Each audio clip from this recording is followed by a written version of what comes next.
As you all probably know, we have new Lexmark color printers at both the Dyke Elementary building and New Hartford site. And you'll want to be able to install the software to make your printers work. So what you're going to need to do is you're going to need to find self-service in your applications. That might be in your dock, it's most certainly in your Launchpad, but if you're not sure exactly where it's located, you have a little magnifying glass in the upper right-hand corner of your screen. And if you click the inspector and type self-service, you're going to find that self-service app and be able to open it up. And once you open it up, the new software for our printers to install is located there. If you don't see it, you may need to refresh your self-service browser. You can do that by quitting it and reopening it, or clicking that home button at the top. But what you're going to do once you do see it is you're going to see the first and second steps for installing your printer software. So the first thing you're going to do is install step 1, and that will take just a minute to install once you click it. While we're waiting for that installation, here's a couple of reminders about the color printer. So first, we only have 800 color copies a month per printer. So we want to be careful and judicious when we print in color.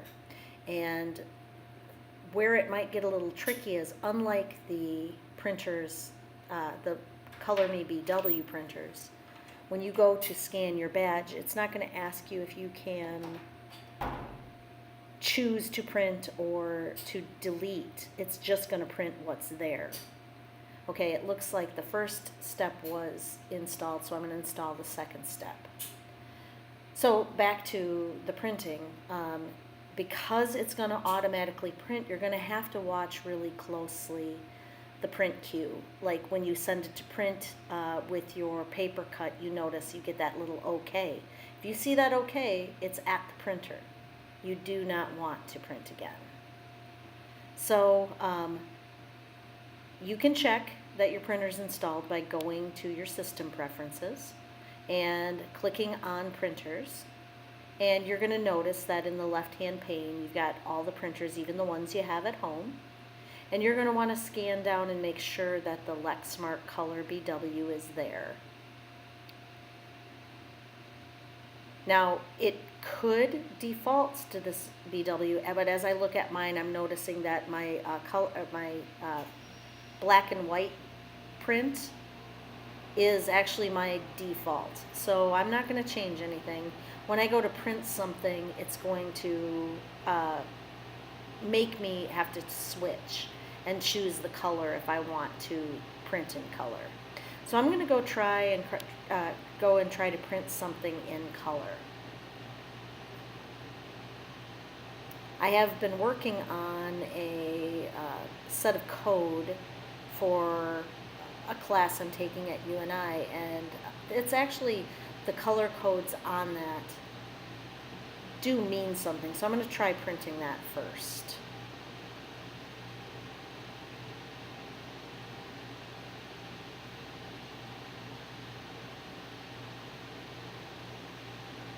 So I bring up my file and I go to File to Print.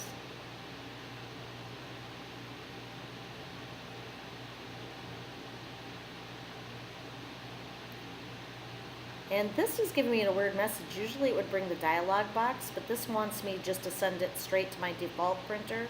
And I know my default printer is the black and white, so I'm not actually going to print this. I'm going to find something else where I'm going to be able to get the dialog box to help me print. So I've got a picture somewhere or a PDF that I could print that I know is in color. I'll find something and print that up.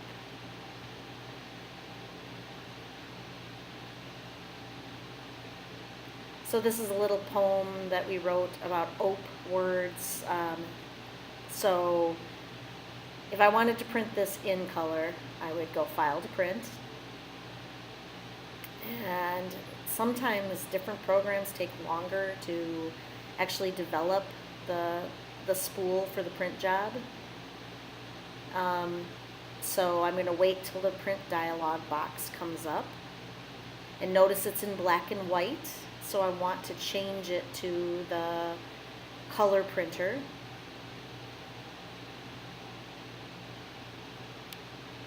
And then when I print in color,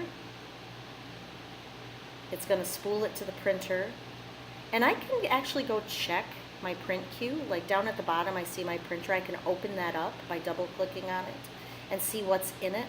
And you can see that that print job is still spooling, waiting to print. So if I have multiple ones there, I know that I'm going to have more than I need to print. So if I tried to print again because I didn't see it right away, it's going to add another one to that queue. But as I said with the paper cut, when it actually does go to print, it gives you a message that says it's been printed. And when you click that OK, it's actually already at the color printer. So don't print another one. Otherwise, you're going to have multiple copies come out that's going to waste color copies. Because when you scan your badge, it's just going to print whatever is sitting in the print queue. So again, when you're printing, make sure you pick the color printer. Watch for that OK to come up. Be judicious. Not everything has to be in color. So if it doesn't, I'd suggest you still print to the black and white. Otherwise, good luck printing to your color printer. And if you have any questions, just let me know. You can email me or Chad or Patrick for help with this if you need it.